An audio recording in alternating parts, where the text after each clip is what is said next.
Great good morning, everyone. It is a beautiful Wednesday, June 25th, year of our Lord 2025. This is a Bob Cordaro Show.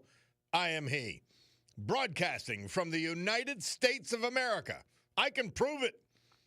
We have an administration in place that actually thinks of the American people first. It's amazing. It's also the place where the brave, like the veterans we've lost this year, but salute today, thanks to John Basiliga and his great companies.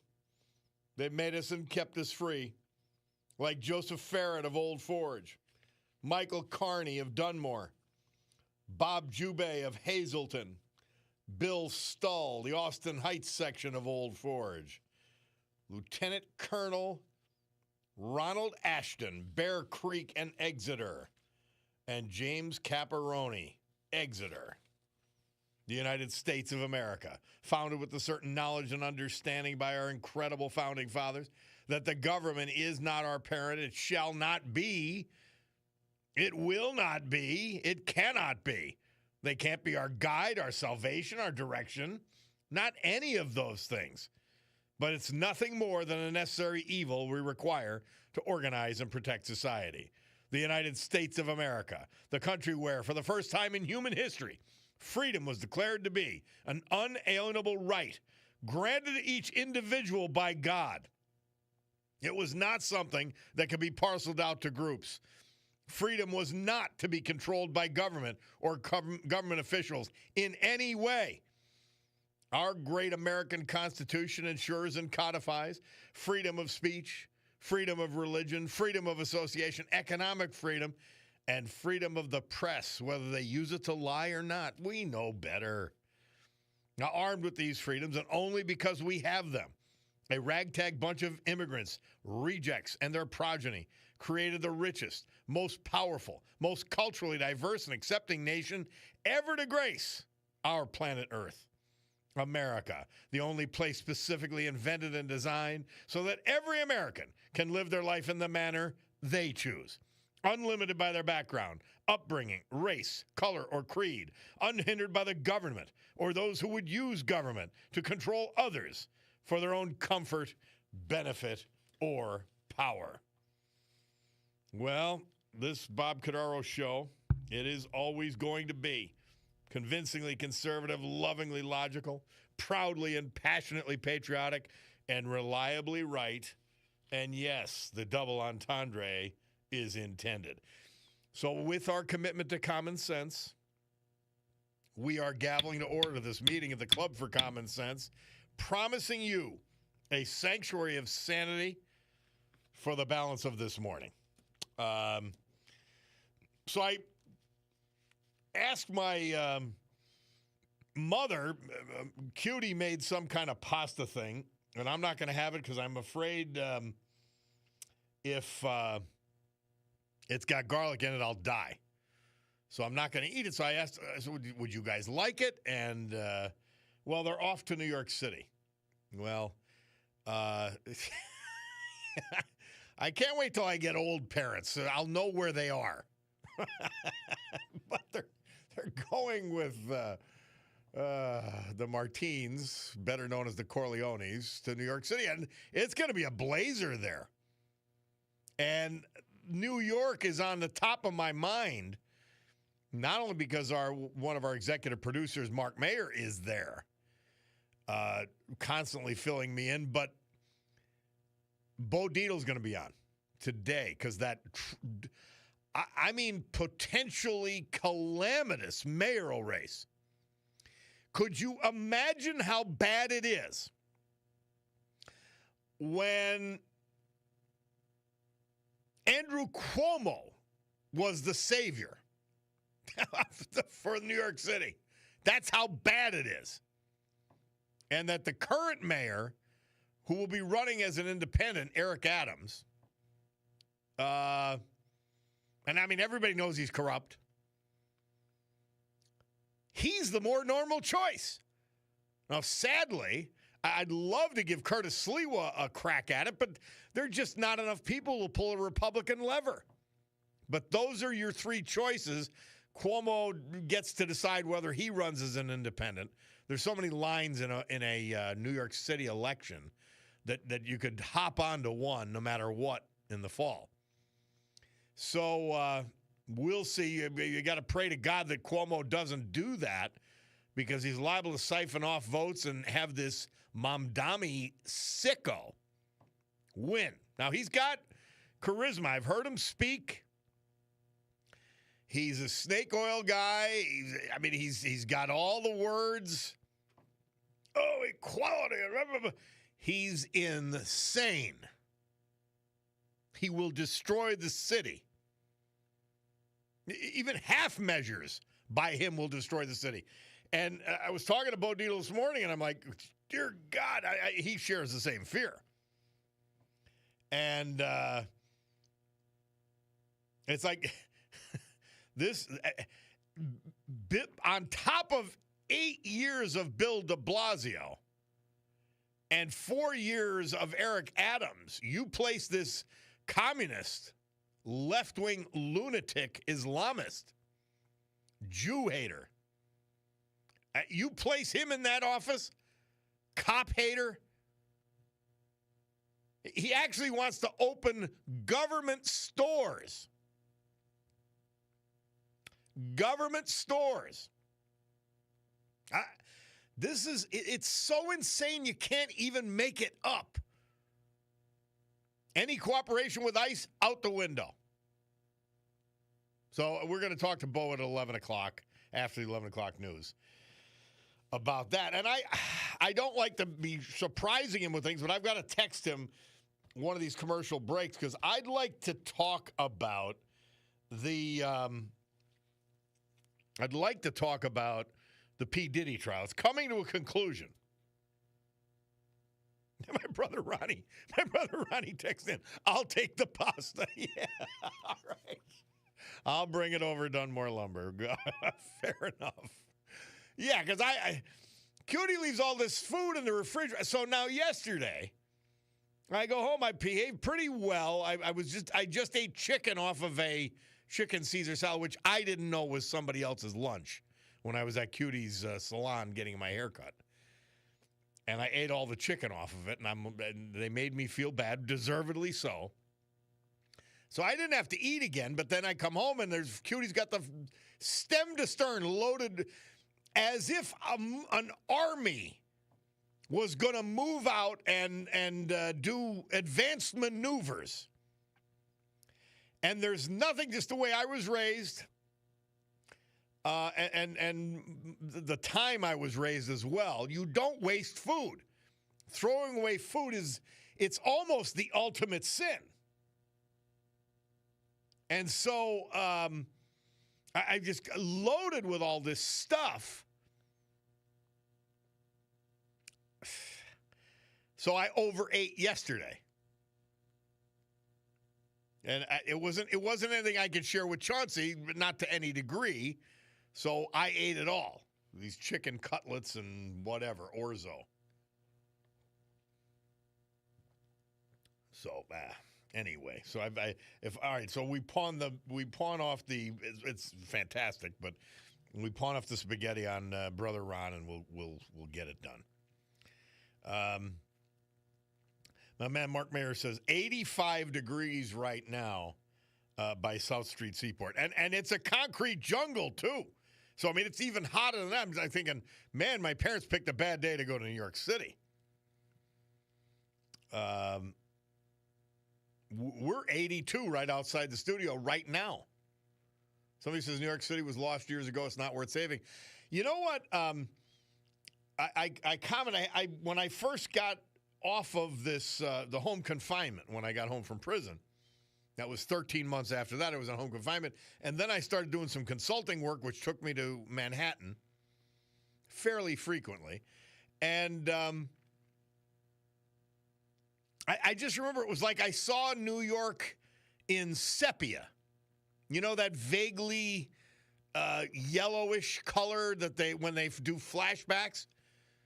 And I'm thinking, man, and then I realized it looks dirtier after the disaster of de Blasio. And could you imagine there's a chance to actually lose New York City? It's that bad. It's that bad. Ah, man, oh man. I'm frightened for New York City. But by the way, it means a lot to a lot of people. And New York City is so much like the federal government. I talk about the little sister here in Scranton with our left-wing lunatic mayor. And it's a land of consultants and nonprofits and NGOs who suck billions and billions of dollars from what they need, which is Department of Public Works, police, fire, and that's about it. But everything, and it's just layers and layers of bureaucracy. So I fear for New York. One of the other subjects we'll be talking about today, obviously, is the reports. These reports came out about the damage, and it was a Defense Intelligence Agency, not known for their accuracy, I might add. But the Defense Intelligence Agency, in conflict with at least the preliminary reports of other intelligence agencies, both here in Israel, in Europe,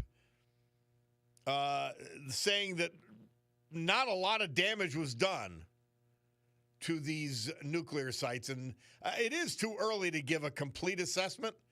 So why would you do and leak a preliminary assessment other than for political purposes? Oh, and guess who got it? CNN. So there's some ass or group of asses trying to undermine what was done in Iran. Well, let me say this. It led to, guaranteed there's a year's delay. I was listening to Steve Witkoff, Middle East envoy, and he said, we blew out the enrichment capacity, without doubt. That alone causes significant delay in them getting to it. You have to enrich the uranium to what, 80%, 90%? And so they're lying about it. And here we are. Here we are. Please find out who leaked this and put them in jail. You got to stop playing patty cake with these people. The deep state, the establishment, the resistance within the government. Now, they shouldn't be just fired. They should be fired. Anybody associated with them should be fired. There's too many bureaucrats anyway in the Defense Department. By the way, one of the biggest disappointments I had that DOJ has not significantly gotten into the Defense Department. Imagine what they would uncover there. We get less defense in some ways than China, who spends 1/5 of what we spend because we waste it all on bureaucrats and 9 million generals. All right. We've got to take a break. Bob Cordaro, WILK. We'll talk about all this stuff, anything else you want to. 570-883-0098. Let's take a break. We'll be back with a little history, a little music, and more.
Elvis Presley, this date, 1961. Murph tells us he recorded his hit Little Sister at RCA Studios, Nashville, Tennessee.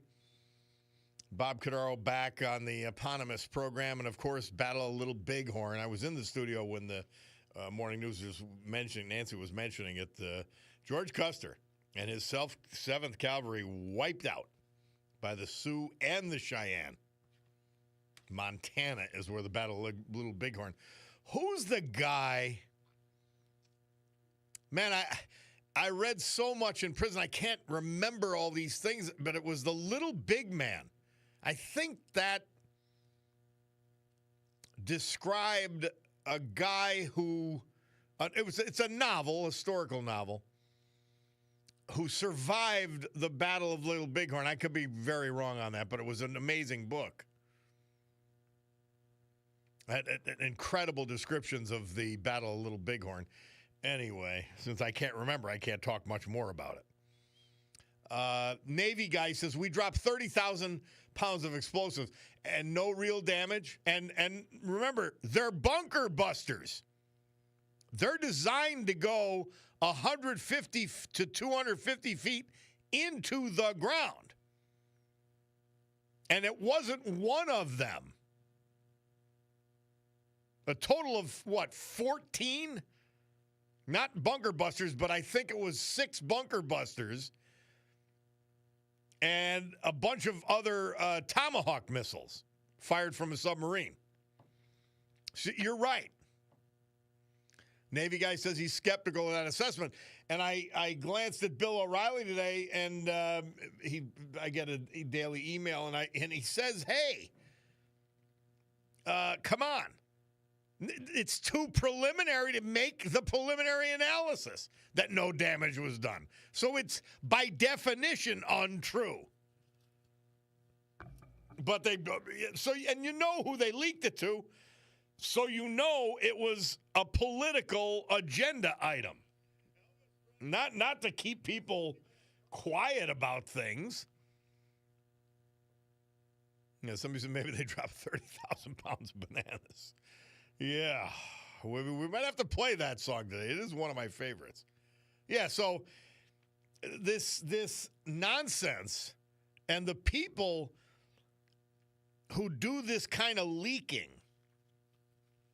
And by the way, if there was no damage, as this fake news CNN report seems to indicate, or tries to indicate, then why did the Iranians immediately go to the bargaining table and say, okay, uncle, we'll have a ceasefire. Please, please, please give us a ceasefire. Idiot.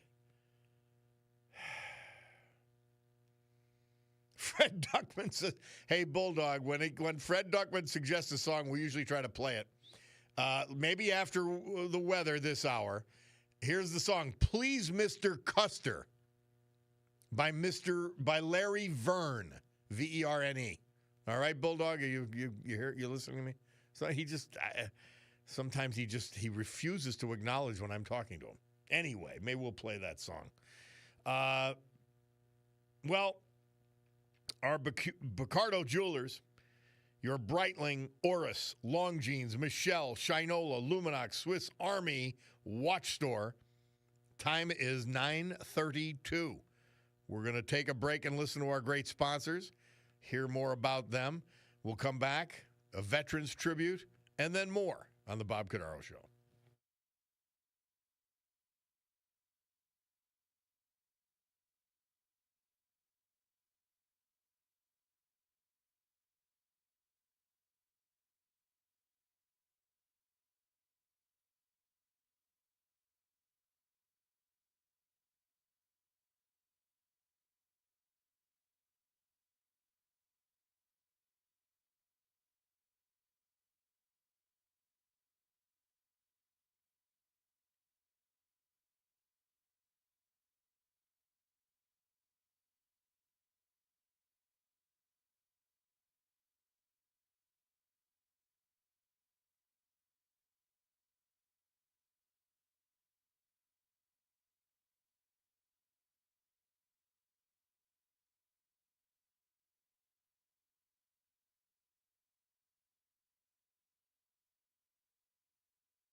our veterans this hour and every hour. This day and every day, brought to you by our man, John Basiliga. His incredible companies, like Eastern Roofing Systems, one of the premier institutional commercial roofing companies on the Eastern Seaboard.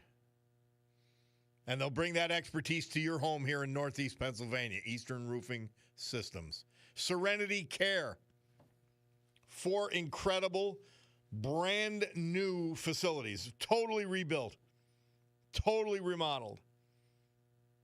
The class of senior care in Northeast Pennsylvania, Mid-Valley, Old Forge, Wyoming, Kingston, Serenity Care. We talk about them all the time, and I go to their places all the time. Basiliga Hospitality. We just can't get enough of it. Old Brook Inn, Springbrook Township, Far Street Tavern in the west side of Scranton, Queen City Tavern, downtown Oliphant, Scranton Art House, downtown Scranton, Terra 519. Not open tonight. They're open. That's the only night they're not open is Wednesday. Sergei's, which will be open again this weekend, and the incredible Stegmeyer Mansion, Wilkes-Barre. Michael Carney, Dunmore. We lost him May 25th. Preceded in death by his wife, Anna Perez Carney. In 2015, he was born in Scranton, a graduate of Dunmore High School, Lackawanna Junior College. He was a veteran of the United States Air Force and the United States Army Reserves. While an active member, Michael was a member of the AC-3 72nd Installation Squadron at Ramey Air Force Base, Aguadilla, Puerto Rico. Prior to retirement, he was employed by Lackawanna County. He was a member of St. Paul's Parish, Scranton. I knew Michael. Surviving her 3 sons, his sister, Kay Kaiser, 6 grandchildren, and many other family members. Tragically, he was preceded in death by his son, Raymond. Michael Carney.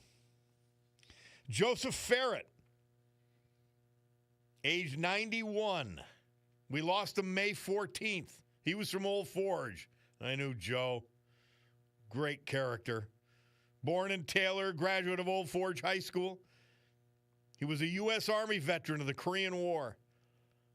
Member of the Nativity of Our Lord Parish, Duryea, and the former St. Michael's Roman Catholic Church, Old Forge. He'd been employed by Polaris Paint, Old Forge, Superior Door and Sash, Scranton, Tops Chewing Gum, Duryea. Member of the Old Forge Council for 20 years. Avid hunter and fisherman.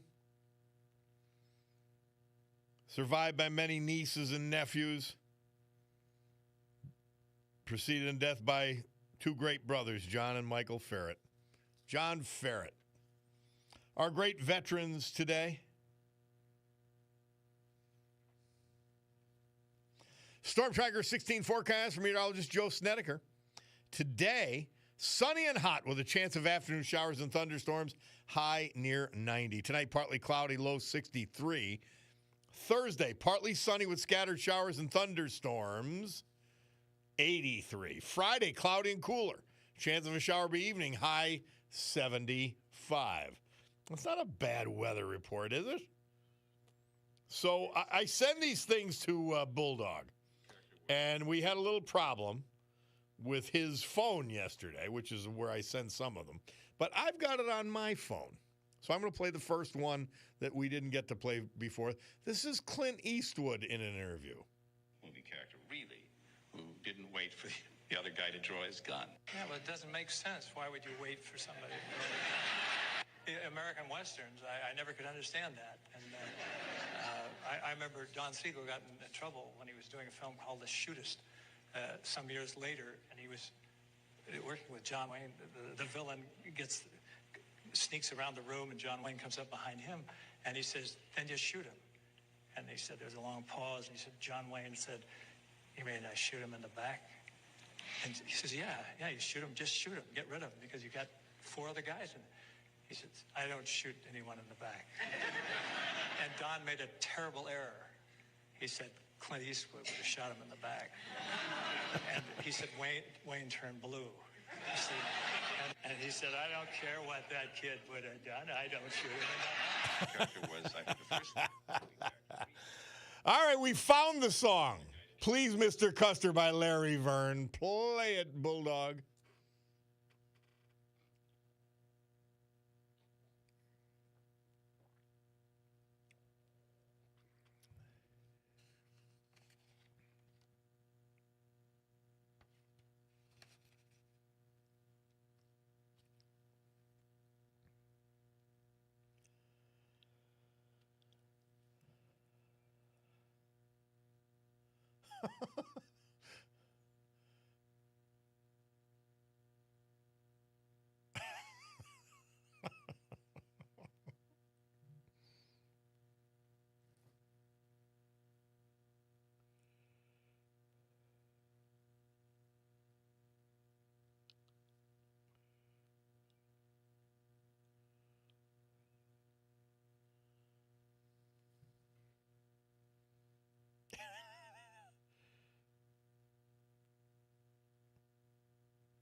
Okay.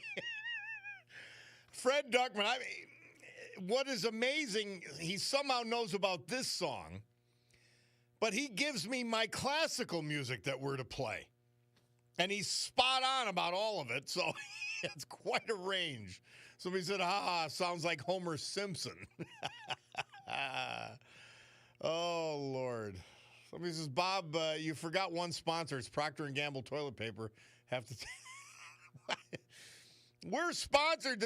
You know why? And I take it as a compliment. They want to reach you. They want you to go to Picardo's. They want you to go to Serenity Care with you and your family. They want you to go to these great restaurants. And everybody else that advertises, but they want you to go there. Like, I got to go to Coast to get my inspection done on Big Lou. I keep forgetting. But just take it as a compliment. And I mean, it's an earned compliment. They want to talk to you. It's that simple. So hopefully, take it in the right spirit. These commercials are, and it's good information. I listen to who the sponsors are. By the way, I don't go to psychics, but I even find myself whistling that psychic thing.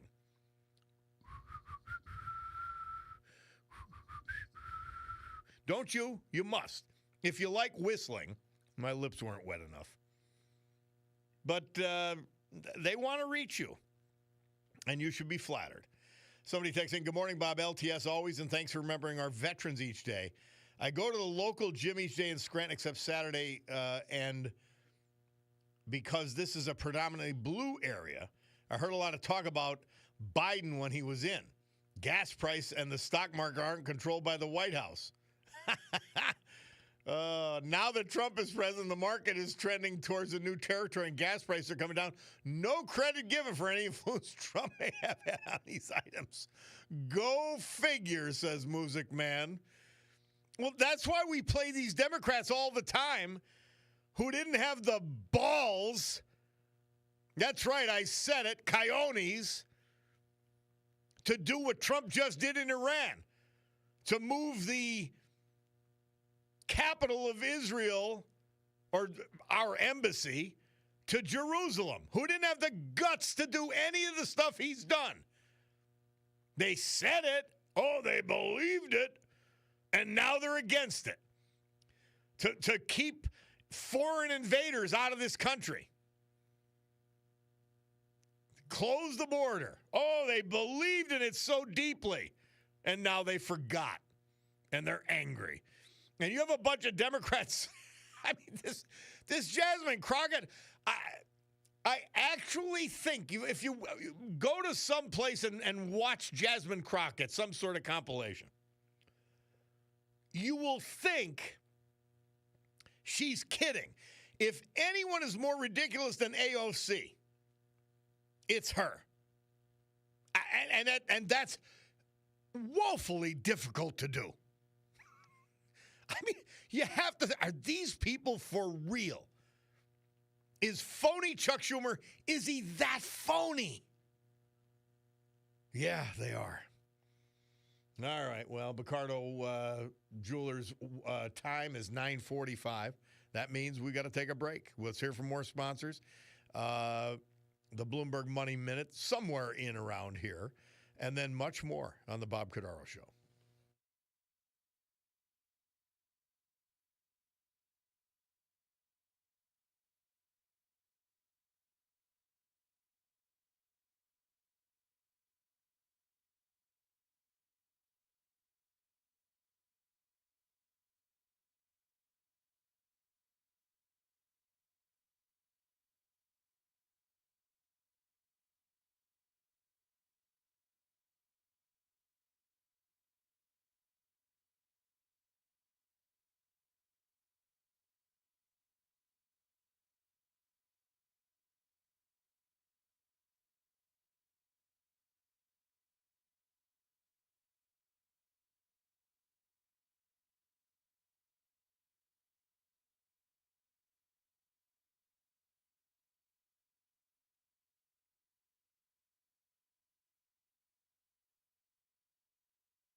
Neil Diamond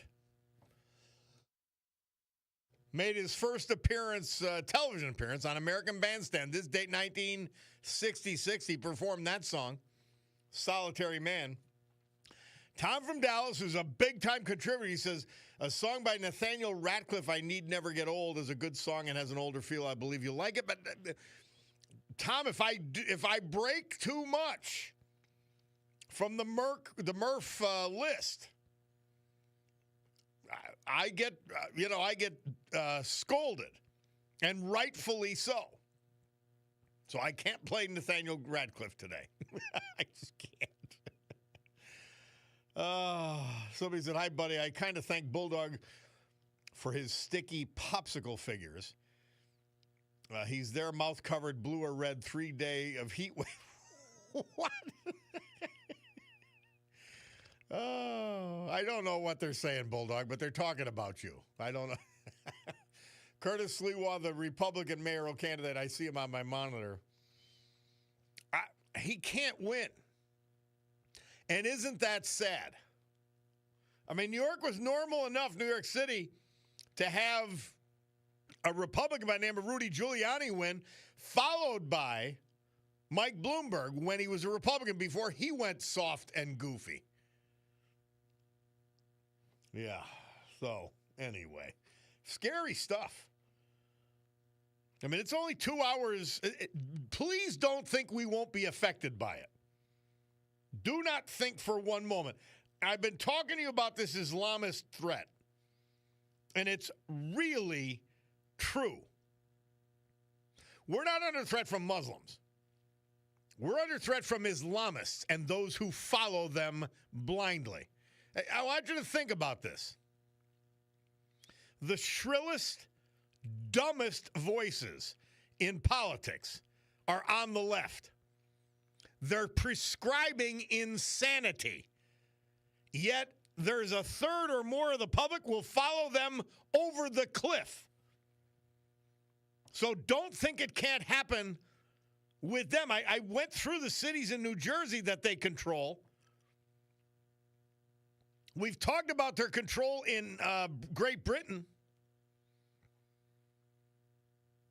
So there's an X post by somebody called Amy Meck that my man Mark Mayer sent me. And here it is. And there's a picture that goes with it.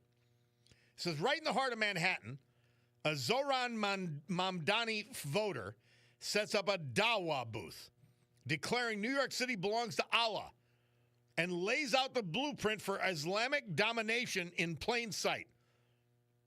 Islam is not just a religion, it's an ideology, a complete system of control, political, judicial, economic, and educational. This is not made up. This is it.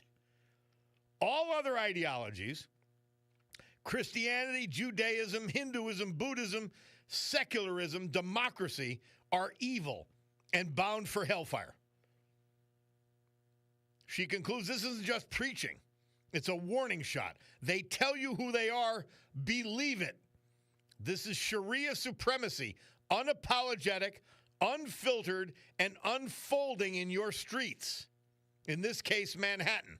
And it's precisely what Zoran Mamdani and his Islamic allies are ushering in. They're not integrating. They're infiltrating.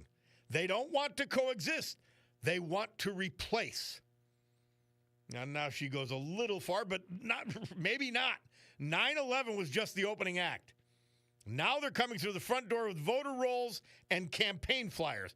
The Trojan horse isn't coming. It's already here, and it's draped in a crescent flag. And then there's a video of the guy running the thing. Running this stand. This is the real deal, guys. And you have sick, idiotic voters, including illegal aliens, voting for it in New York City. They didn't have much of a choice. Andrew Cuomo, he's a fool. He's whatever. He's a complete ass. But In my conversation with Bo Deal, I said, you're going to have to vote for the worst of the best of the worst. That's the only choice New York City's going to have. This guy is clear out and out danger. And if you look at the places where the votes came out for him, it's astonishing. And other than the Upper East Side, Upper West Side, they voted for Mamdani overwhelmingly. Whew. Scary stuff. Trump speaking from the NATO summit with Pete Hegseth and Marco Rubio at his side. Man, we are really, I'm telling you, we're getting into this.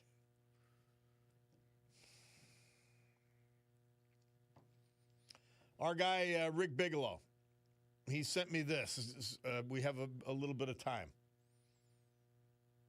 He says, one of the key, and remember this, he's not only an historian, he's not only a patent attorney,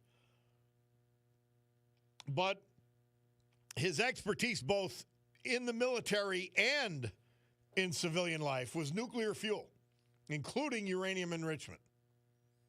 And here's what Rick Bigelow says.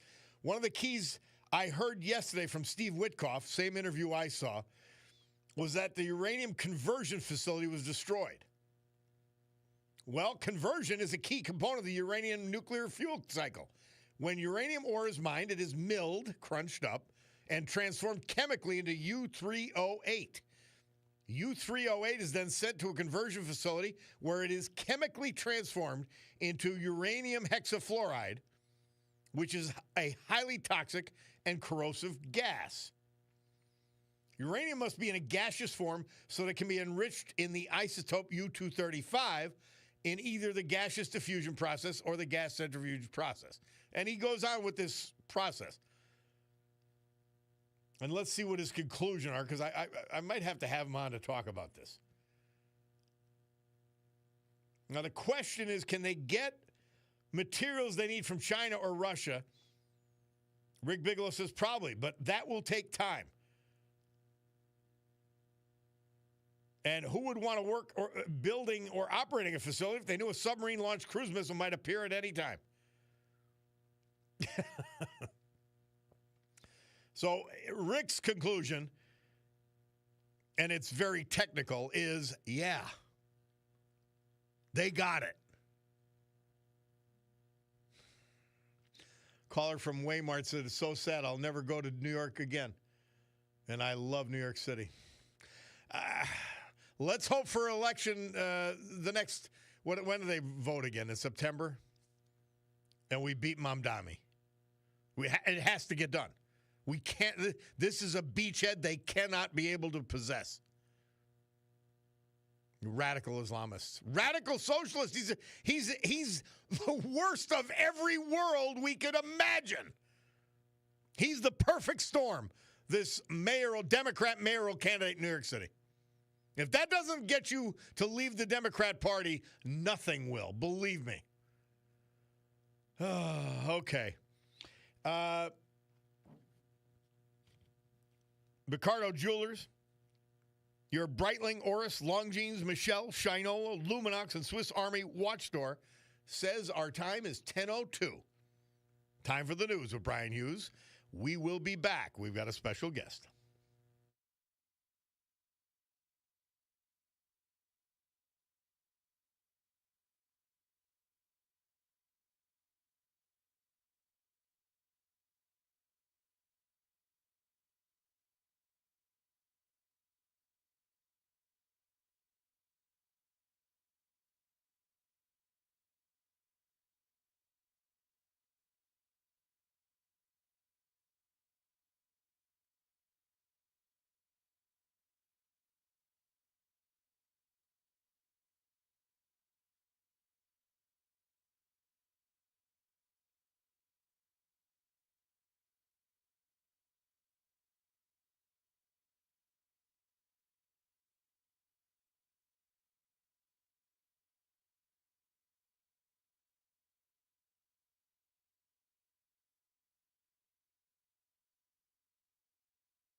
You certainly know it does. Great good morning, everyone. Cordaro Jewelers time is 10:10. And here in the great Northeast, it is Wednesday, June 25th, 2025. This is the Bob Cordaro Show. I am he. And it's a big day to fight for America, defend our values, and with the help of our man John Basiliga and his great companies, to honor the brave who have made us and kept us free.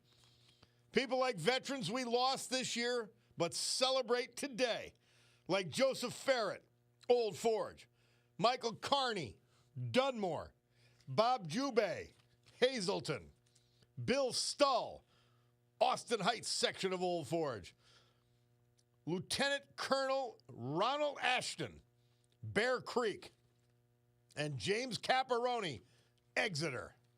So with history, our great founding fathers, and the incomparable Constitution of the United States of America as our guides, let us continue today's battle.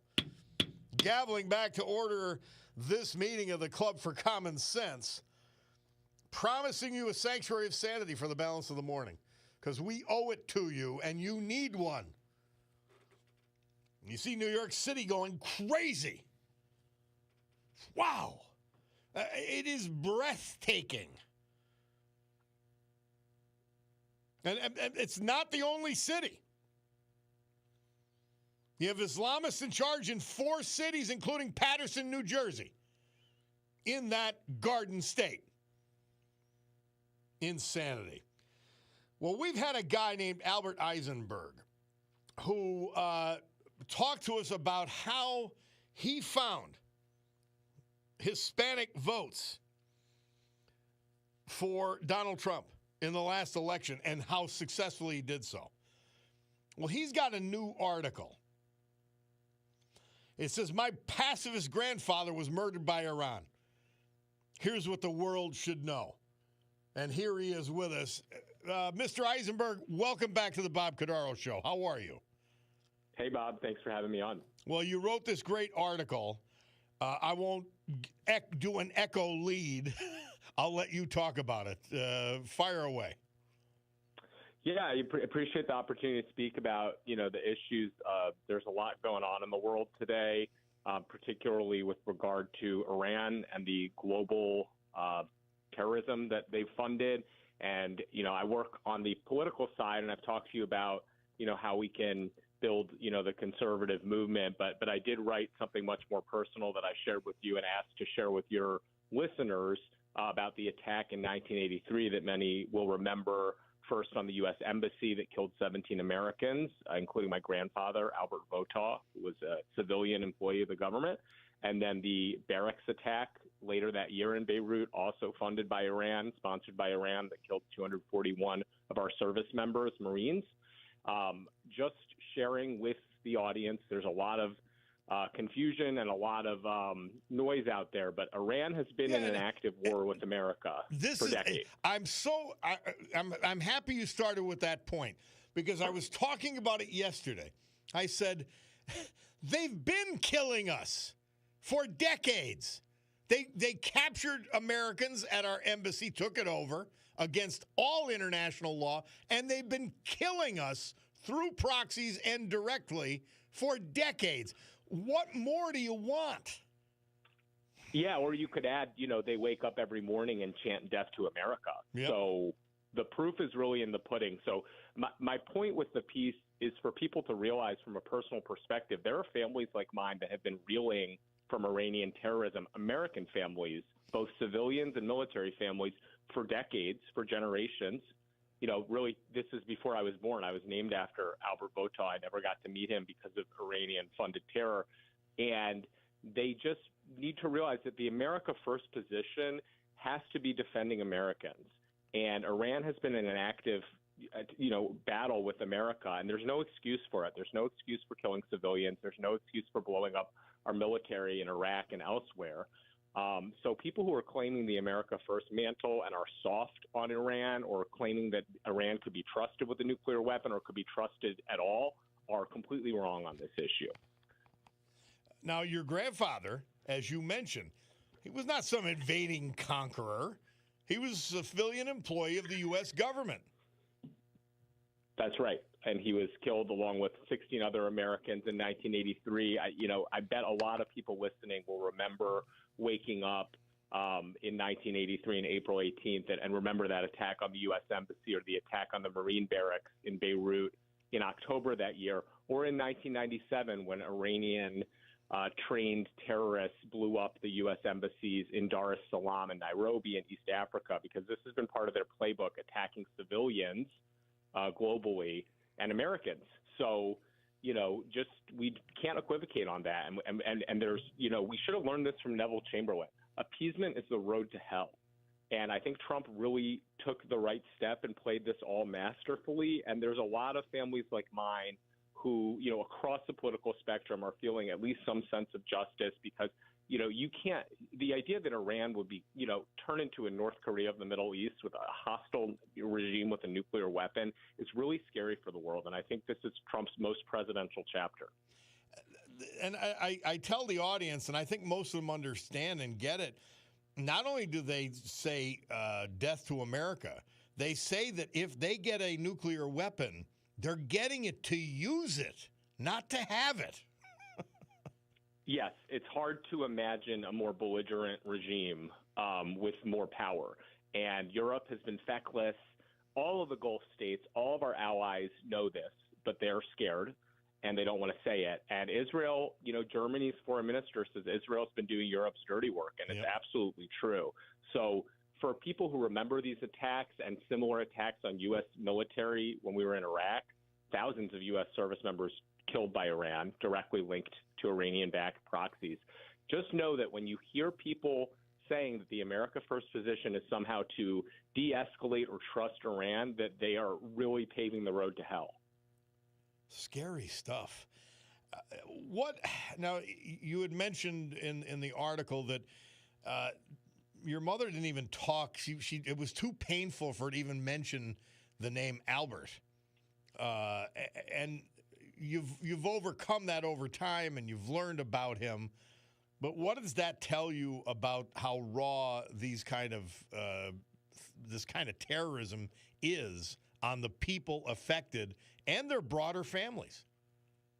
It really carries a long legacy through generations. This is over 40 years ago, and we're talking about it today when this attack killed my grandfather, and I wasn't even, born until 1991. So this was 8 years before I was born. When my older twin siblings were born, I have a brother, an older brother. My mom couldn't even say the name Albert out loud. Yeah. And then I was the third and final child, and she gave me that name in 1991. So I think people and people listening will understand if their parents or they themselves have had extremely traumatic experiences, which feel sort of random. Your brother's killed in a, carjacking or there's some major building collapse or something violent and spectacular and crazy happens to you out of the blue. It just carries with you forever. And, it does also, by the way, build some resilience and strength through your bloodline also. So I think there's a balance to these things that happen in these negative experiences in the world that end up having a positive side also. And I can advocate for families like mine that have been impacted by Iran and share the message with people from a personal perspective. The Islamists, whom I talk about as a true existential threat worldwide and within America. So as a Jewish American, you're the first line of attack for these crazies and this evil. How much do you feel when you see a outright anti-Jewish candidate win for mayor, the Democrat nomination for mayor of New York, and as I said in the open, 4 different cities and towns in New Jersey being controlled by the same people?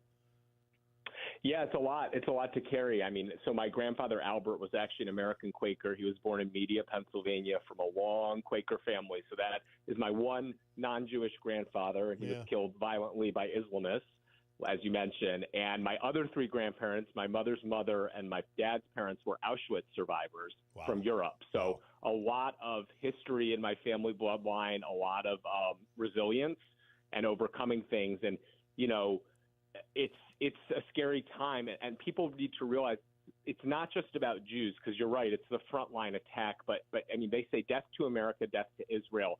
It's about all of Western values and Western civilizations, and societies that fall prey to anti-Semitism. It's more of a canary in the coal mine than anything else. It goes to hell. So if you're seeing this sort of fomenting on far right, far left, just, you know, wherever, know that it's not leading to a good place. And, you know, I don't expect anybody who's not Jewish to make my safety or my well-being their first priority. But I do expect people to realize historically what happens when we fall prey to this virus, because it is a virus and it is infecting the Western world. And it's here. It's here. It's here now. Yes, and it's fashionable, as it was, you know, when the Hitler Youth were on the rise. I don't know who's voting for these people, but I've got my mezuzah. I'm not Jewish. I don't have any Jewish roots at all. I've got my mezuzah on my front doorpost. I would welcome you at Shabbat dinner or Passover, and, you know, you can think of joining us. I know we're not supposed to convert people, but we could use the numbers. Well, I heard the Jewish food's not that good. You know, it's funny. I'm part Italian, and I mean, you know, you got a lot to. I played a shtick about it. I said during Passover, I played a shtick where the guy said, "Why don't they make Italian food for Seder?" I'm with you. Yeah. My mother's mother, her Hungarian food was very good. My dad's parents' Polish food was not as good.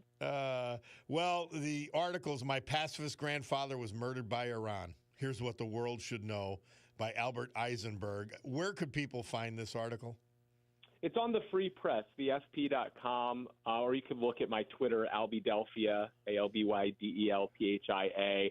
And just, you know, Bob, I know you have people calling in about all sorts of things, but I would love to hear from people who might remember these attacks. I'm sure there's people that know people that were affected by them. Yeah, I certainly do. We had, it goes all the way back to the hostage situation. There was a hostage from right here.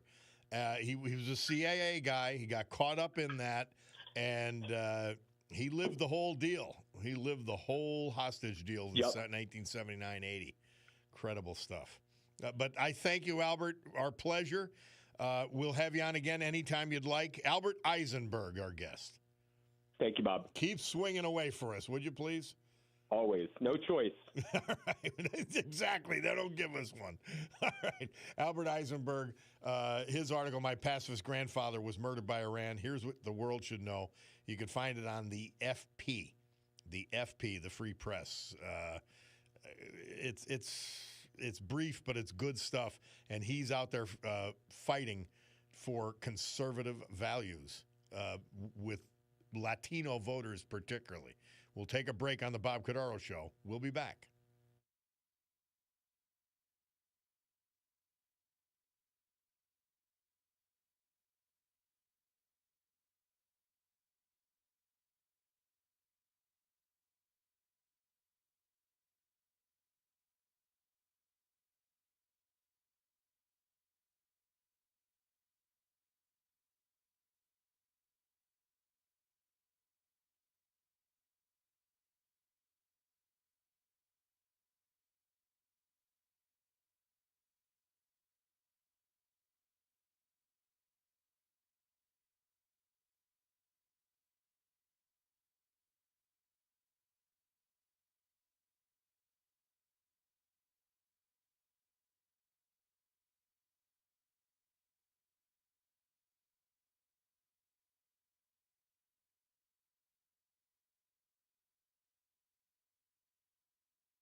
Yeah, well, I'm sorry, Beatles.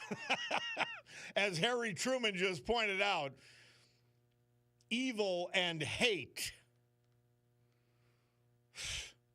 Evil and hate are replete within this country and certainly without. We're not going to get by with. All you need is love and one hell of a military. Somebody texted in, Bob Albert was great. Please have him on again. I will. Really. And somebody else texted in, he's right. The younger generation did not experience the wrath of Iran. And if it wasn't in his history, he's only, 34? He would not have understood it either. But he does. Not only as a half Jewish American, but as a... he's a sharp guy. He's the guy, if you recall, who got out the Hispanic vote in Pennsylvania and made a decisive difference. Somebody texts in, by the way, Bob LTS, I would rather stick my wet finger in an open socket than listen to Jasmine Crockett. Not taking the poetry gig away from Lorraine. Yes, you're right. Oh, Lord. We're in the Chinese philosopher said, may you live in interesting times. Well, we certainly live in that. We certainly do. But it's getting scarier every day as we see it on our doorstep, and we see the willful blindness of huge percentages, not majority, huge percentage of the public who are then able to, 10, 20%, who are then able to influence more people. I mean, look at the insane district attorneys we've elected around the country. They hate America. They hate our justice system. They want to tear this country down. And now our greatest city, I put that in air quotes, elects a Jew hater, a cop hater, a democracy hater, an America hater. His own mother says he's not American. He's African and Indian. That's what he cares about. Scary stuff. Well, the Picardo Jewelers Longines watch store time is 10:31. So it's time to take a break here from our great sponsors. We'll come back with this hour's Veterans Tribute and then the weather. And I'm starting to play a little ditty on the other side of the weather. We'll do that and be back.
Our veterans, this hour and every hour, this day and every day. Brought to you by our man John Basiliga, a super patriot, and his great companies. Hey, the Stegmeyer Mansion is open tonight. I'm telling you, it's like going to Newport on South Franklin Street in Wilkes-Barre. They'll park your car, go in, and I mean, dinner amidst elegance and timeless style. I can't say enough about the Stegmeyer Mansion. Try it out. Check it out. I mean, it's not cheap. It ain't McDonald's. But then again, it ain't McDonald's. Bob Jubei. He was from Hazleton. Born there. Graduate of the Hazleton High School class in 1950. He proudly served this country in the United States Army. He returned home to Hazleton after that, and he worked for the former Spalding Bakery and then Hershey Chocolate of Humboldt until he retired. Member of St. Cyril and Methodius Parish, Hazleton. He loved nature, hunting, fishing. A selfless son, brother, husband, father, and grandfather, known for his calm demeanor and giving nature. He lost an infant brother, John Jubei, in addition to his parents, before his passing. His wife, though, of 57 years, Rose, survives him, as do daughters, grandchildren, and many other family members. Bob Jubei. Bill Stull. He was 92 when we lost him May 15th. He was preceded in death by his wife of 59 years, Rose Marie, back in 2016. He was born in Music, graduate of the former Music High School, member of the Army National Guard. He proudly served us in Germany during the Korean War. Member of Nativity of Our Lord Parish in Duryea, formerly St. Stanislaus Church in Austin Heights, prior to its closure. He was from the Austin Heights section of Old Forge. Prior to retirement, he worked for Owens, Illinois at Pittston, also known as Technoglass. For 5 decades, he was an active member of Old Forge's Eagle McClure Hose Company. He's survived by his son, grandchildren, and many other family members. Tragically preceded in death by his daughter, Doris Ann, and other family members. Bill Stull. Our great veterans this hour, brought to you by John Basiliga and Basiliga Hospitality and his other fine companies. But that includes the amazing Stegmeyer Mansion. Oh, that means weather. Storm Tracker 16 forecast from meteorologist Joe Snedeker. Today, sunny and hot with a chance of afternoon showers and thunderstorms, high near 90. Tonight, partly cloudy, 63. Thursday, partly sunny with scattered showers and thunderstorms, high of 83. Friday, cloudy and cooler, chance of a shower by evening, 75. So moderating temperatures. Hey, you could reach me by phone or fax, 570. Is it fax? No, phone or text, 570-883-0098. And, of course, at email, robert.cordaro, Cordaro, at Audacy, AUDACY.com.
This date, 1967, Murph tells us the Jimi Hendrix Experience gave a free afternoon concert at Golden State Park, San Francisco, and then played 2 shows at the Fillmore West that night.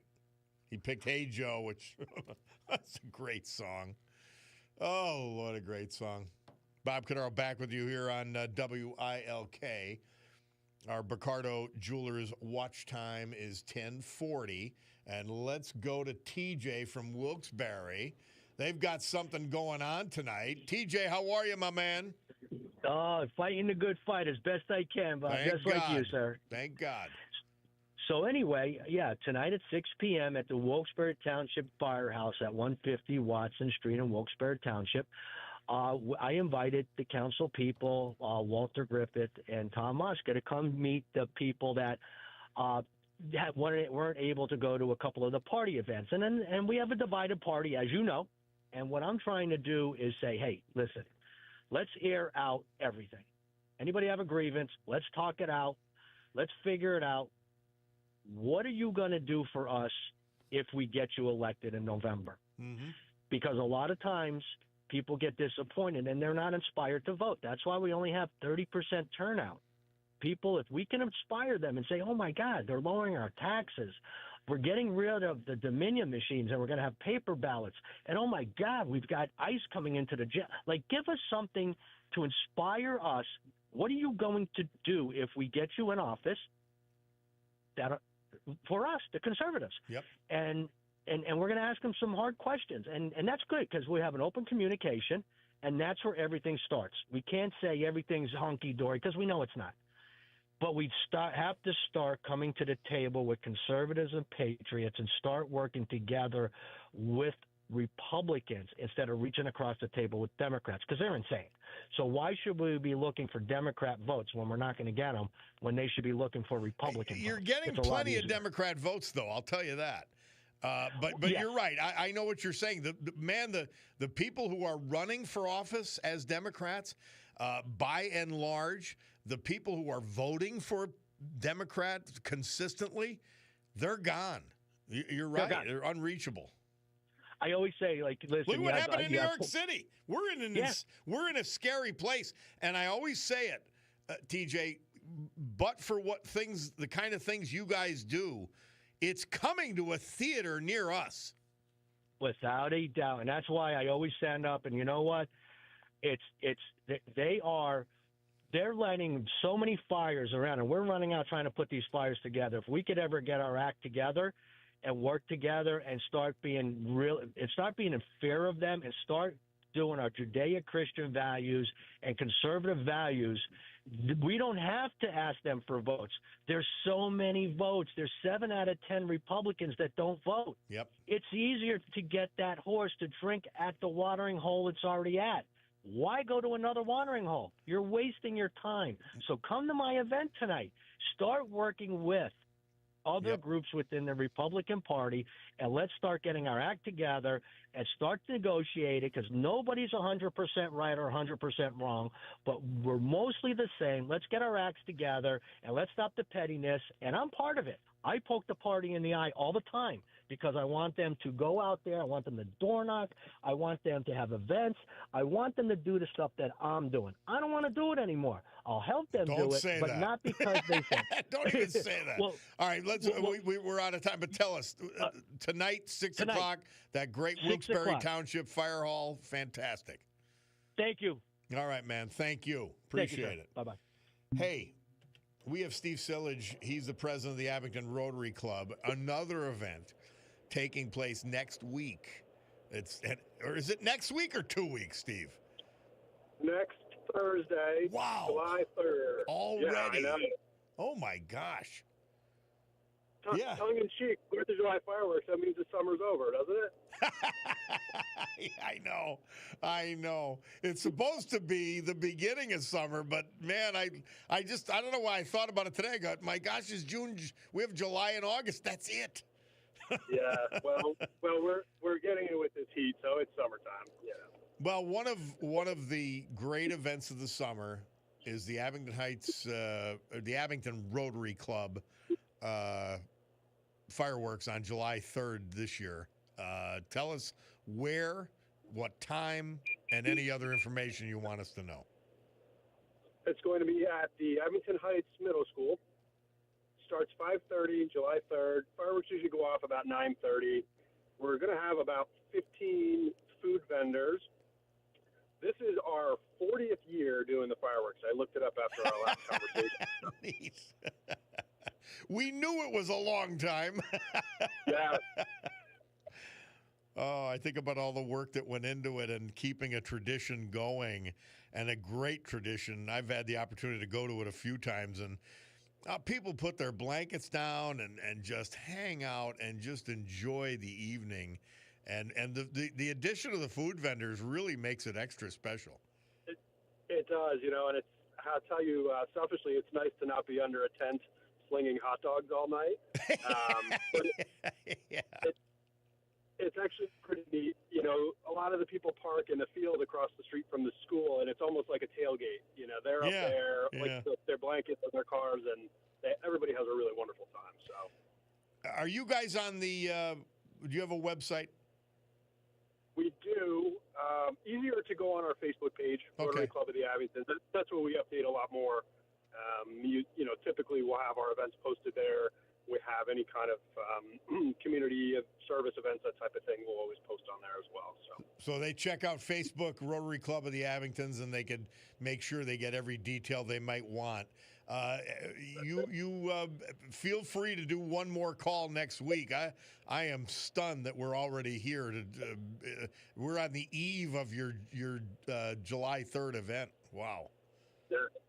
It's incredible, but here we are, and we're all excited. We love this event. Well, we're happy you're doing it. July 3rd, Rotary Club of the Abingtons fireworks at the Abington Middle School. It's great. 5:30 fireworks. When it gets dark, and food vendors.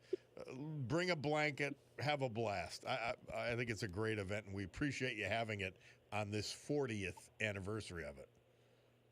Thank you, Bob. All right, Steve. Maybe we'll talk to you next week. We'll take care. Talk to you next week. Okay. It is time for us to take a break. Bob Cordaro, WILK. The program rolls on. We've got so much more. Bo Dietl coming up to talk about this New York mayor's race, and I'm going to text him to let him know I want to hear a little bit about the Diddy trial. I'm sure he's been following it. It's in New York City, so he'll know. We'll be back.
The Hollies, this date 1969, they recorded their hit, He Ain't Heavy. He's My Brother. Elton John playing the piano, Murph tells us. Fascinating.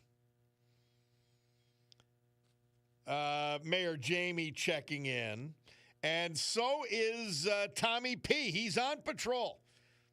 South Apple Street is safe even in the heat. And our dear friend Mary Regina, she has sent in our Mother Teresa for today. Mother Teresa, St. Teresa says, I once picked up a small girl who was wandering the streets lost. Hunger was written all over her face.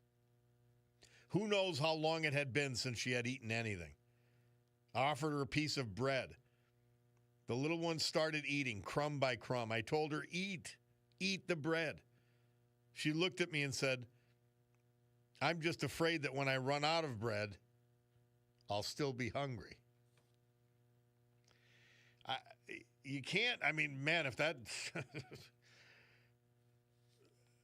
that chokes you up for what you need to understand about St. Teresa, Mother Teresa, she was among and amidst poverty and worked with impoverished people, the likes of which we cannot comprehend in America. Remarkable.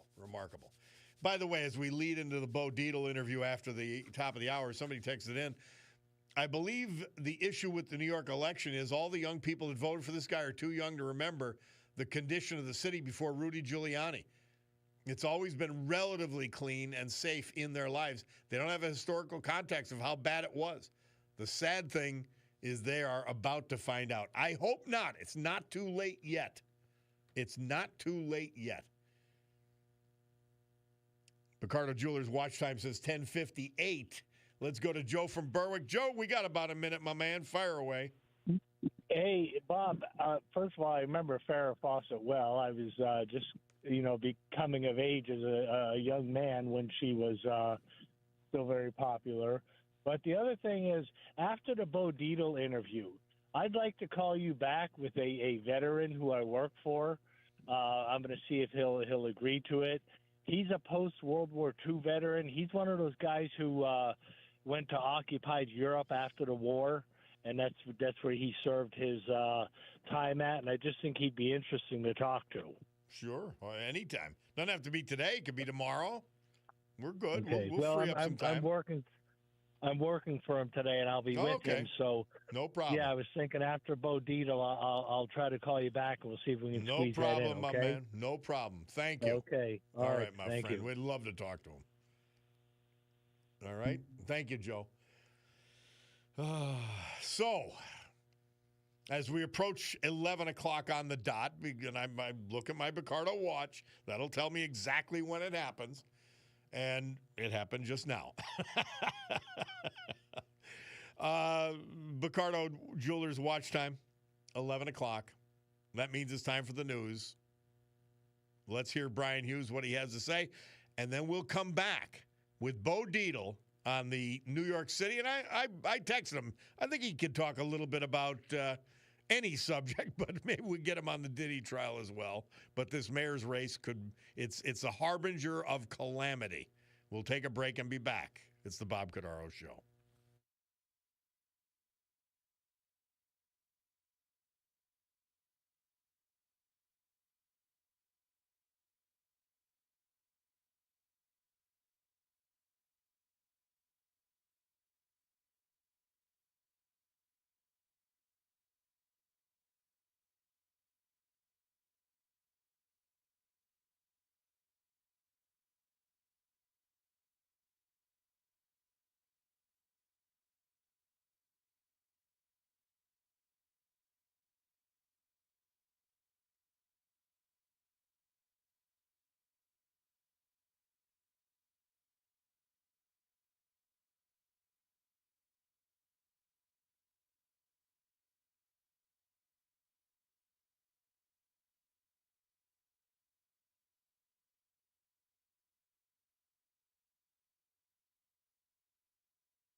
Great good morning, everyone.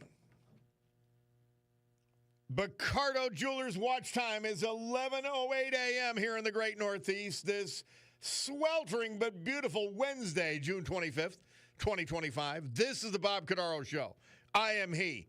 And it's a big day to fight for America, defend our values, and with the help of our man, John Basiliga, and his incredible companies, to honor the brave who have made us and kept us free. People like veterans we lost this year, but celebrate today, like Bill Stull, Austin Heights section of Old Forge, Bob Jubay, Hazleton, Joseph Ferret, Old Forge, Michael Carney, Dunmore, Lieutenant Colonel Ronald Ashton, Bear Creek, and James Caparoni, Exeter. So with history, our great founding fathers, and the incomparable Constitution of the United States of America as our guides, let us continue today's battle. Gaveling back to order this meeting of the Club for Common Sense, and I told you we haven't had him on in a while, and it's all our loss. Bo Dietl, our man Bo. How are you, my friend? Hey, what's happening, Bobby?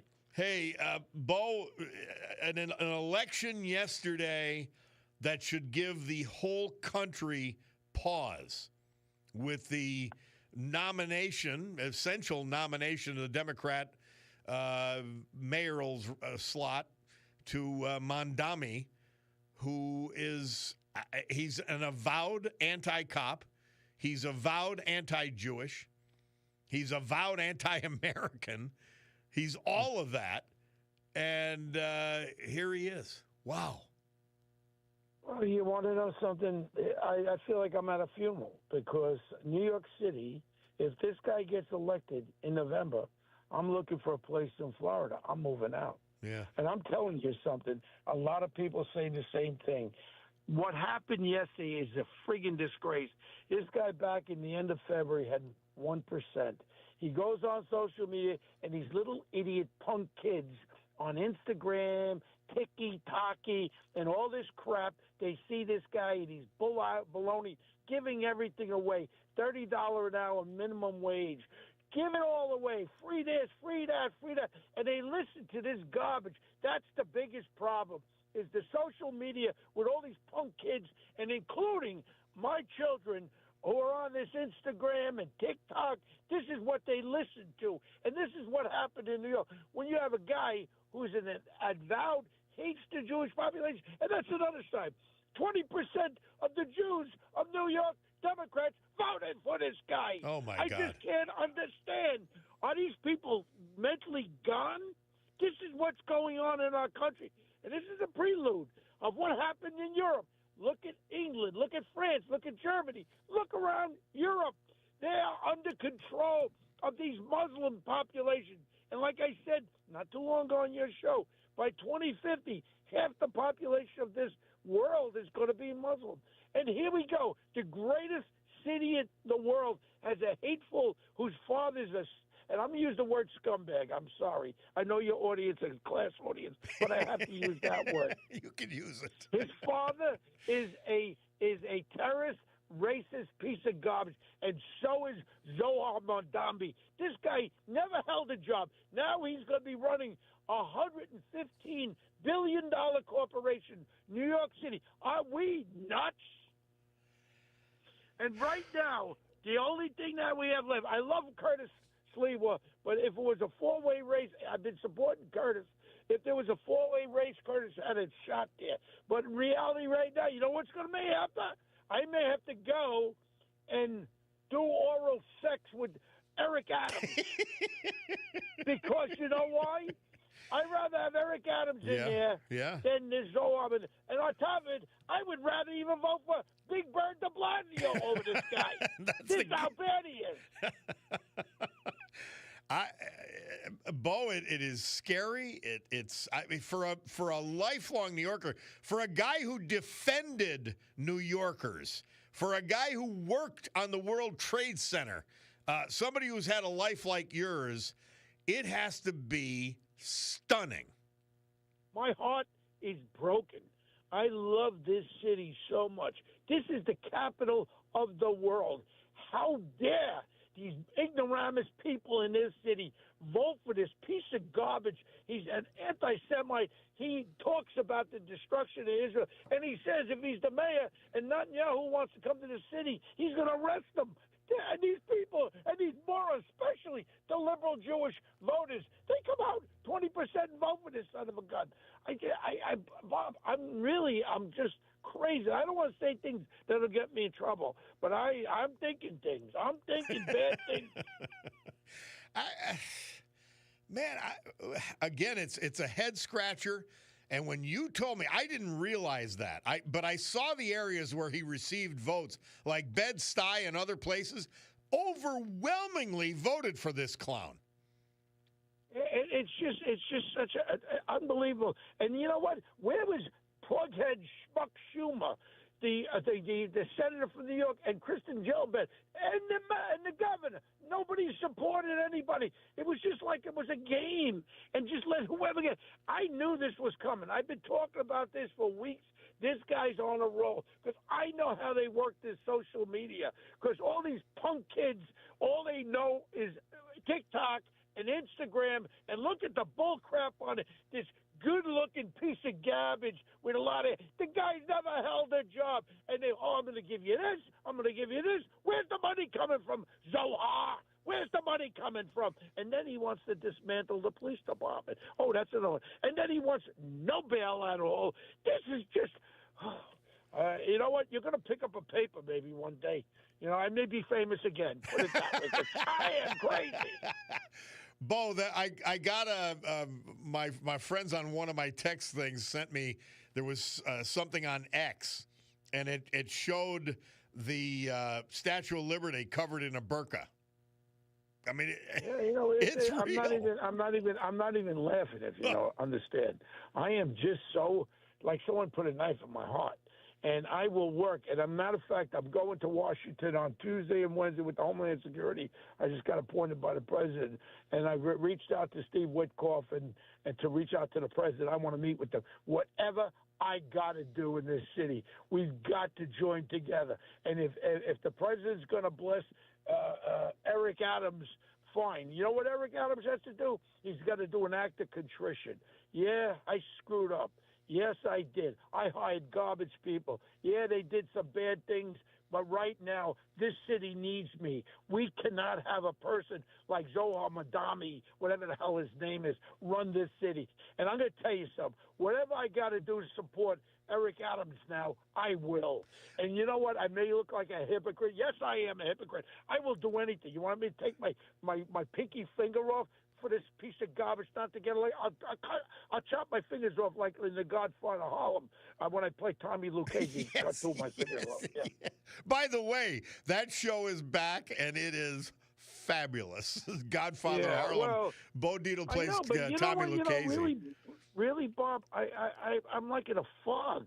Last night I got the projected poll. I have a friend who's a big political, Gary Tisner. He's a big political guy. He was sending me the numbers last night. I knew it was over with around 8:00 at night when all these returns are coming back. I'm going, no, how can this happen? And then shit. Oh, excuse me, not shit. Shizzle. That shizzlehead, Andrew Cuomo. He ran no kind of campaign. He was like Biden when he hid in the basement. Yeah. Cuomo was not out there. He thought he was going to win name recognition. He thought this guy was a joke. I knew this wasn't a joke. You know what this was like? This was like Germany, 1936, and this good-looking guy with a little mustache was running, and it was Adolf Hitler, and all the idiots supported this piece of garbage. Hey, Bo Dietl, Andrew Cuomo should have remembered that's how his father got beat for mayor a long time ago. But right now, let's think it. Everyone says, "Oh, it's good for the Republicans and all this." I look at it differently. The candidate is the waitress, this brain dead little girl who is has no brains at all. AOC. She's the friggin' one that's now the top candidate. She could take Schumer out for United States Senate tomorrow. Yeah. She's going to run for president. I mean, this is where we've gone in this country. You've got a Zohar Madambi, whatever the hell his name is, and then you got AOC. This is the face of the Democratic Party. People say, oh, they're going to get wiped out. I don't know. The way this guy was elected, they could do that across the country. And before we know it, I think 50 cities in England are Muslim-controlled mayors, Yep. and they only consist of maybe 5% of the population, and they're controlling. That's like with the Transformers. They're like half a percent Transformers. I don't even know what the hell you call them. And they're controlling corporations, military. Yeah. I mean, where are we going? I'm 74 years old. I've never seen such heartache in this country like this. And all I know is thank God for Donald Trump, my friend. Thank God for him. He's the only light at the tunnel. And I think he's going to get involved with this. And that's a double-edged sword too, right, Bo? Trump getting involved, but I mean these real estate people. My God, they've got billions. They've got trillions at stake. Well, yeah, and you're talking about Steve Witkoff, his top guy, my ex-partner, real estate guy. He has all his friends at stake in here with the real estate in New York. And Steve came out a while ago in support of Eric Adams when the president pardoned him on all his thievery. Oh, I shouldn't talk like that because now he's my friend. Yeah. All right, we forgive you for stealing, but I'd rather have a thief in as the mayor of New York rather than this Zohar Madambi. Boy, well, it's Eric Adams. He's our guy. That's the and by the way, I love Curtis Sliwa. There just is not going to be a Republican elected. Period. Yeah, but he's got to back off that, Curtis. Yeah. I know he'll never. You know what he said this morning? He'll never back off in a pine box, which is troubling to me. Yeah. Because if he was able, he will not accept not running. And he will not accept that he can't win, which means that he carries this Republican. My thing would be let him endorse and let Eric Adams run as a Republican, give up the Republican seat, and we all go full throttle with it. But Curtis will never do that. Yeah. And I'm in back of Curtis. I've given him money. Curtis would make a great mayor, but he cannot beat this guy. I know. He cannot beat this guy, and nobody's going to be able to pound that into him. I don't know what I can offer him. Maybe a 10 more friggin' red bonnets. I don't know what I can offer him. But the thing is that he will not accept the fact that he's not running. He runs with 27% strong, but that 27% will hurt him. Will hurt Eric Adams, definitely. Yeah. Hey, Bo Dietl, I texted you. I didn't know if you got my note. Have you been following the P. Diddy trial at all? The oil king. All right, all I know is one thing, the massage oil king. All I can tell you is right now, this guy screwed up more people. And when they hit those warrants, they got video evidence on all these. I don't understand what kind of prosecution, because I learned and I heard they had underage young girls and boys that were sexually abused and all that. Now, I didn't see that come out during the trial, so I don't understand, because once that comes into play, it's not a he said, she said, and it's not everybody going along like with the pig producer that got convicted again. Harvey Weinstein. Harvey Weinstein. Oh, they all wanted me, this pig, right? I'm glad he got convicted again. He's a piece of garbage. But now with P. Diddley, I don't understand. I don't know what kind of case they presented. But it's a very odd case to create a RICO about being a scumbag. You know what I mean? It's a tough one, but I am told that they played a lot of videos for the jury that they did not allow the public to see or even, in many cases, be aware of, because they were so brutal. They were so awful. Yeah, well, the thing is, I mean, we all saw the pictures of the assault on the girlfriend and all that stuff, and I mean that to me wasn't the big case here. What I was looking for is the underage victims that were there And all I needed to see was where he was slipping him these drugs that would knock him out. Then he would videotape them doing all kinds of performing all kinds. That's what I wanted to see in this case, and I knew the evidence was there. Yeah. I don't understand how they presented this. This should have been a slam dunk if it was presented properly. No. I agree. And Bo, I told people, I said, I was in the Brooklyn prison, I think 4 times during my federal service. And to have Diddy cry like a little baby, it proves what he is. He's just a bully. No, he's a little punk. I know him for a long time.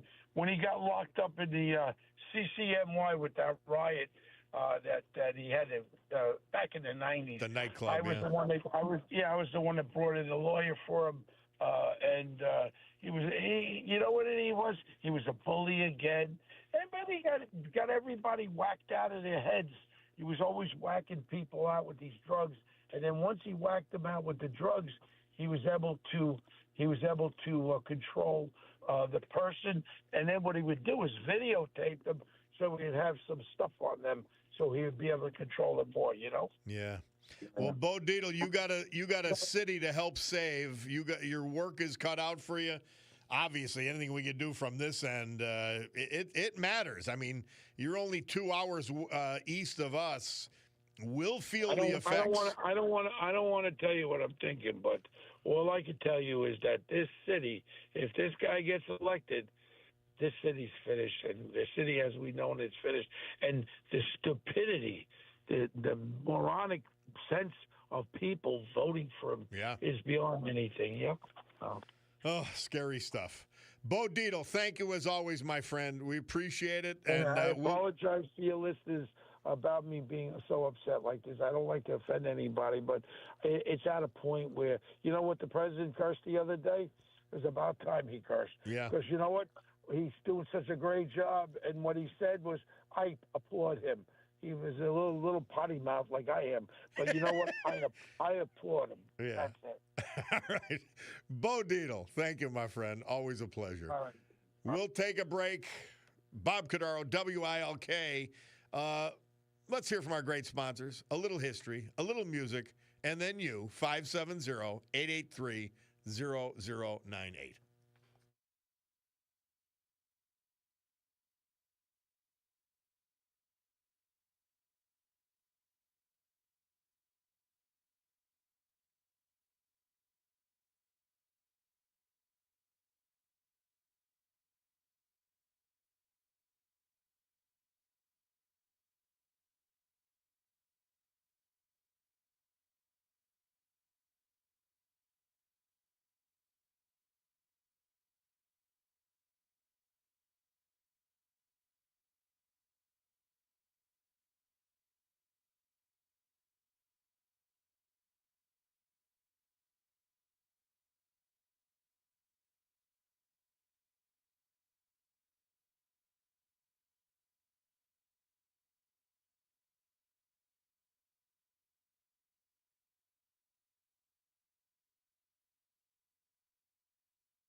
veterans, our veterans this hour and every hour, this day and every day. Brought to you by a true patriot, John Basiliga, and his incredible companies.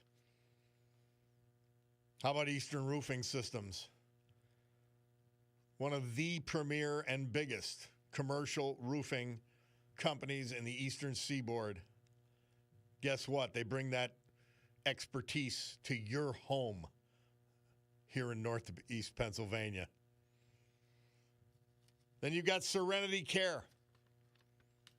4 personal care homes in this personal care community. Mid-Valley, Old Forge, Wyoming, Kingston. Totally renovated. Brand new, the gold standard of senior care in Northeast Pennsylvania. Serenity Care, personal care community. Of course, J. Bass Realty. Residential units you will be proud of, and they are as good as any apartments anywhere in the country. And then commercial space, Class A, built to suit, anything you need. And of course, Basiliga Hospitality. Stegmaier Mansion open tonight. Wilkes-Barre. Then the Old Brook Inn, Far Street Tavern. Queens City Tavern, all open tonight. Lieutenant Colonel Ronald Ashton, retired U.S. Army. He was 76 when he passed February 7th. He was from Bear Creek. Born in Nantico, graduate of Lake Lehman High School, class of 66. Then Wilkes College, where he received a bachelor's degree in psychology. Then the University of Oklahoma, earning his master's degree in public administration. Ron was a career U.S. Army soldier, enlisting in July of 71, rising to the rank of lieutenant colonel, the guys who are the real leaders in the military. Retiring in 1997 after 26 years. His distinguished military career brought him to West Germany, Tobahani Army Depot, jump wings at Fort Benning, Georgia, 500th Brigade, Camp Zama, Japan, commanding officer, 142nd Signal Battalion, 2nd Armored Division, Hell on Wheels they were called, Fort Hood, Texas. Awarded among many commendations, the Legion of Merit. Passionate about the environment and conservation, volunteered for the North Pocono Care Organization. He was a master gardener, a beekeeper, lifelong hunter and fisherman. Surviving are his wife of 53 years, the former Paulette Irwine, his children, 3, and his grandchildren, Lieutenant Colonel Ronald Ashton. James Caparoni, Exeter. We lost him May 23rd. Born in Plains Township, he graduate of Sacred Heart High School there. He obtained an associate degree at Electronic Training Center, Allentown. He served us in the United States Army during the Vietnam War, 1963 to 1966. He was employed at Bell Telephone, later Horizon, 35 years with that great company. Proudly documented the family's history, loved family traditions, and he served reliably on the Reunion Planning Commission for that gang. Played shortstop for Sacred Heart High School. He was a Mr. Fix-It. Eye for detail and good deals served him well at the flea market, auction house, or whenever he brought his metal detector to the beach. Surviving are his wife of 57 years, the former Corrine Menchie Caparoni, his daughters, and many, many other family members. James Caparoni. Our great veterans this hour brought to you by John Basiliga and his amazing family of companies. Storm Tracker 16 forecast from meteorologist Joe Snedeker. Today, sunny and hot. The last of the real heat wave. Chance of afternoon showers and thunderstorms, high near 90. Tonight, partly cloudy, down to 63. Thursday, partly sunny with scattered showers and thunderstorms, 83. Friday, cloudy and cooler, chance of a shower by evening, high 75.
Yeah, we lost Sly this year, and of course, the great George Burns, the great Johnny Carson.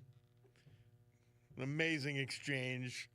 Man, late night TV used to be fun. It is again, though, because Gutfeld, gotta love it.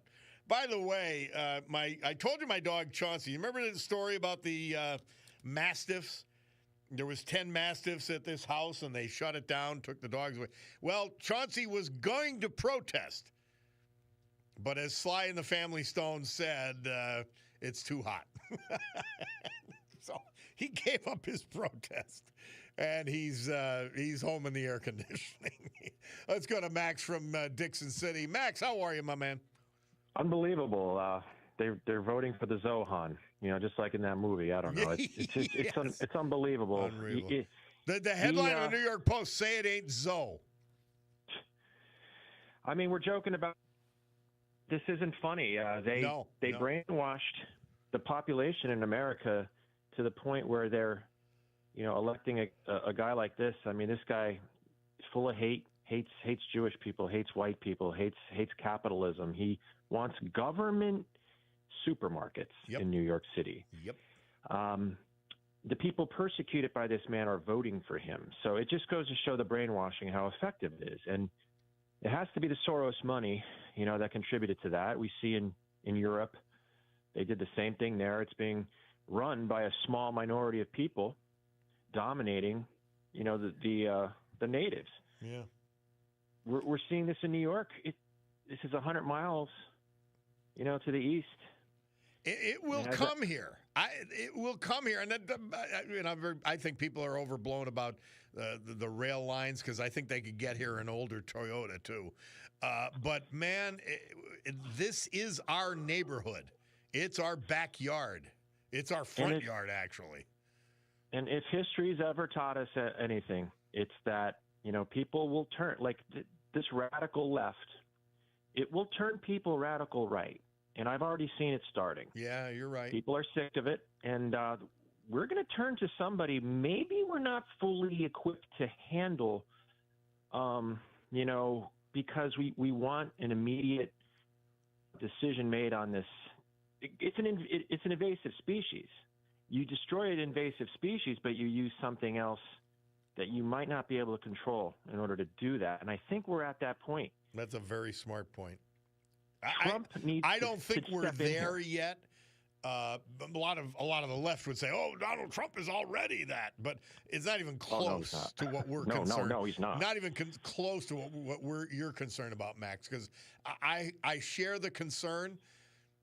I'm hoping rationality keeps people like this out of the mix.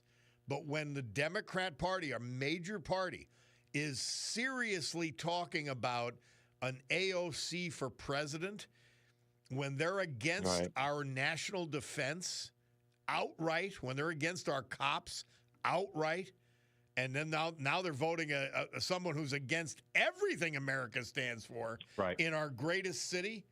Yeah. Yep. And, they turned to an Austrian painter. Yep. In 100 years ago almost. And, we say how that turned out, but people voting for this guy are asking for that kind of response.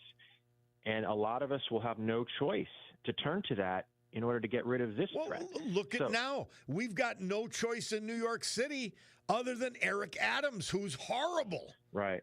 Yeah, he's and you're right. It could have been something else. And it will be something else on the horizon if this doesn't get stopped now. Max, thank you, my man. Thank you. That's a very important point. Jim from Harding. Hiya, Jim. How are you? How's it going? I figured I'd come up with the reason why these idiots are voting for these people. They say that like these people that persuaded the voters to vote for these radical socialist anti-American candidates. They must be related to David Copperfield. Back in April of '83, he made the Statue of Liberty disappear, and these socialists are making these voters' common sense disappear. Yeah. That's all I could think of. 20% of Jewish voters voting for someone who is outright, publicly, unabashedly and undeniably anti-Jewish. It's insanity. I was watching Fox, and Adams was on Fox, and he said there was about 1 million independents that come a general election. Hopefully, they got some common sense. And then Como and Adams is going to be running as independent. Cuomo better not run. Cuomo will ruin the whole election and get this clown elected. But that's how these things happened. But hopefully there's enough Republicans and independents, and Trump could take them to get that Republican in. Because my biggest concern about the midterms is those 14 Democratic-controlled states that got laws on the book. You can't check for voter ID. I know every state has the right to run their elections, but when it comes to federal elections, they should take it to the Supreme Court, and Supreme Court should make them voter ID. You're talking about U.S. senators and congressmen. Look what happened in California. It took them a month to call the race. Yep. Two races I was following. After 2 weeks, Republicans were ahead with 99% of the voting. After a third week, the two Republicans were still ahead with just 99% of the voting. It took a week for them not to go nowhere. They kept going until the Democrats took the lead. Got the lead. Yep. Crazy stuff, Jim. That's all I got to say. Let's buckle our seatbelts and do what we can. Thank you, Jim. Appreciate it. We'll take a break. Bob Cordaro, WILK. Our Bicardo Jewelers watch time is 11:44. We'll be back.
Thanks, Frank. Thanks, Gerard. I understand why Frank's on a bar stool in Papua New Guinea, Port Moresby. I need a drink after this New York City election. This is Zoran Kwame Mamdani. This is a post on X. We don't need an investigation to know that the NYPD is racist, anti-queer, and a major threat to public safety. What we need is to defund the NYPD. So a mentally ill person has been received a major party nomination. This is the sickness of the Democrat Party. It's demonstrated. It's provable. By the way, a guy named Dov Hikind, he's a state assembly Republican in New York, Jewish. He's asking Cuomo and Adams to get out of the race. I don't know if Sliwa wins, but I'm telling you, it better be one-on-one or pretty close to it, or this disgrace wins.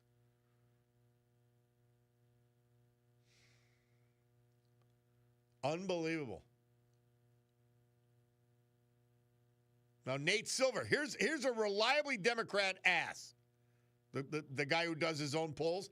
Mondami delivered the Democrat establishment the thrashing it deserved.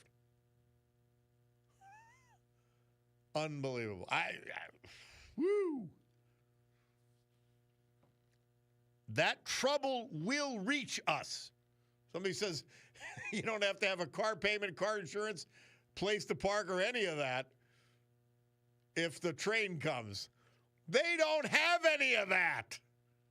They're not registered. No insurance.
This date, 1977, the Steve Miller Band released that great song, Jet Airliner. And, of course, remembering the death of the king of pop, Michael Jackson. He died at the age of 50 from a prescribed overdose of propofol. I've been on that. It's pretty amazing. And benzodiazepine during his solo career. He earned 13 Grammy Awards, 13 number one hits in the U.S. Murph picked Man in the Mirror, which is my favorite song of his. I saw the Michael Jackson play. It was outstanding. Bob, we all thought the movie from Escape from New York was highly imaginative fiction piece. Says Larry in Scranton. Another said, New York deserves what happened to them. He will do the same to New York that the Muslim mayor of London has done to them. Another text in, AOC, all out crazy. Yeah. Somebody else, remember the last survey, the Caucasian population in New York is 13%. A big percent of them are voting for this insane person, this anti-American. Back to Michael Jackson. Tom from Dallas says, I remember when Michael Jackson died. We watched his funeral in a chicken coop in Mushada, Iraq, where we lived when a camel spider ran by. Huh. Thank you for your service, Tom. Appreciate it, man. You saw it. As somebody said after Bo called, he said, Bob, as they say in Italian, Madonna mia. What a guy. I know Bo is 100% right. RW says, what a slap in the face to 9/11. Total shame. Somebody said, if New York City could get any worse by nominating a left-wing Muslim, yeah, they just did it. They just did it, Art. And that's the Democrat Party today. That's why I'm warning you about it. Not because I'm anti-Democrat, not because I'm pro-Republican. This is what they've become. Don't think it isn't. Our local Dems would be supporting this clown in the general election.